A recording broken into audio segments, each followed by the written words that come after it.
Welcome to The Explainer. Today, we're diving into Daniel Kahneman's incredible book, Thinking Fast and Slow. We're going to meet the two characters that are right now running the show inside your head.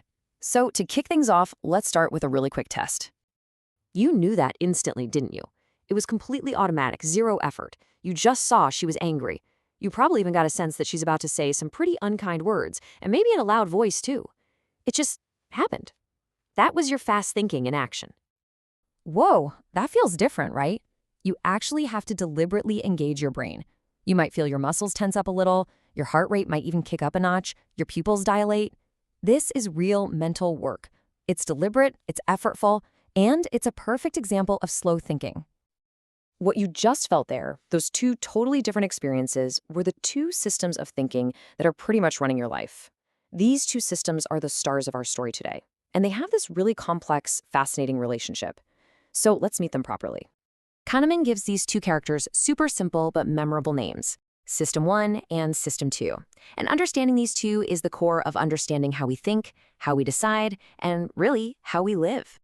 So think of it like this. System 1 is kind of the hero of the story. It's the fast, automatic, gut-feeling part of your mind. System 2, well, it's the thoughtful, supporting character. It's the one that handles the slow, effortful, deliberate work. Like tough math problems. Okay, let's start with the real star of the show, the one that's in charge almost all the time, whether we realize it or not.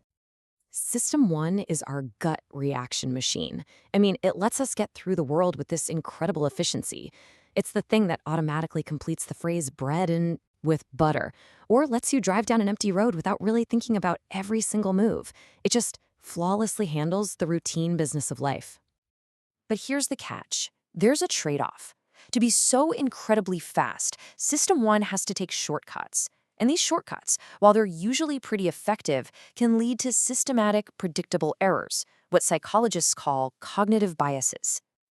Now, one of its biggest, most important shortcuts has this kind of weird name, WYSIAT. That's WYSIATI. It stands for What You See Is All There Is. And it means exactly that. Our System 1 jumps to conclusions based only on the limited information it has right in front of it, without ever stopping to think about what it doesn't know. Okay, for example, let's say I give you this little description of a person named Mindic. Your mind right now is immediately starting to build a story around those two words. What was your gut reaction? Probably, yeah, she sounds like a great leader, right?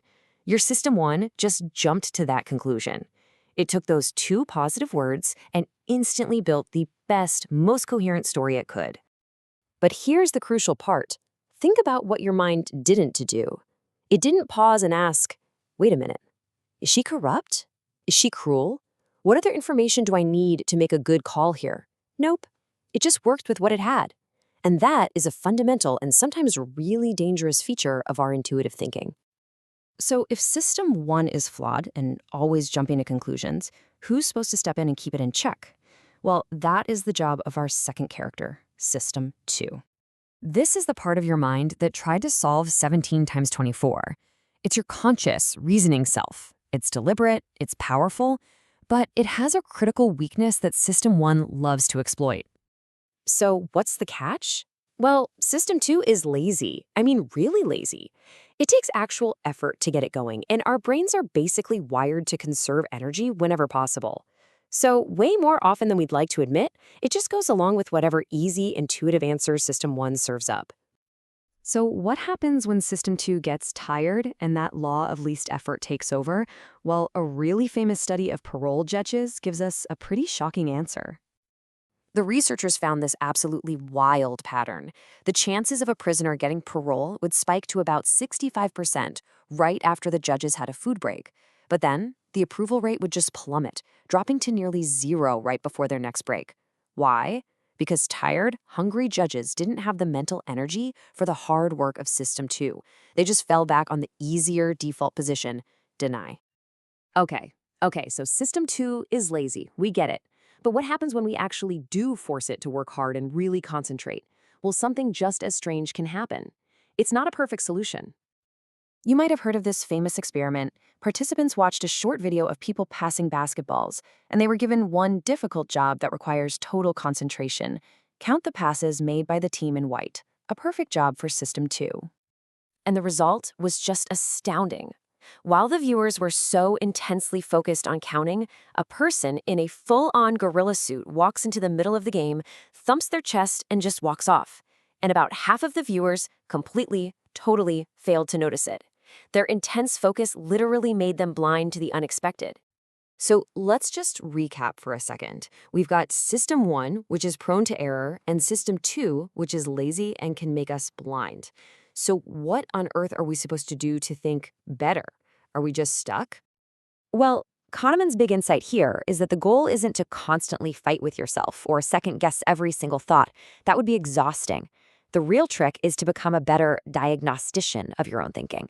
It's about learning to recognize the situations where you're most likely to make a mistake. By learning the vocabulary of thinking, terms like wysiati or other biases, we can get better at spotting these patterns, both in ourselves and in others.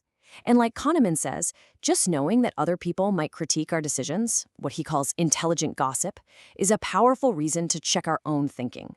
That's how we get ourselves to engage that lazy System 2 when it really, really matters. So the next time you have a really strong gut feeling or you're facing a tough choice, you can just pause for a second and ask yourself, wait, is this my fast, intuitive System 1 talking? Or is this my slow, deliberate System 2? Just knowing who you're listening to, that's the first and maybe the most important step to thinking just a little bit smarter.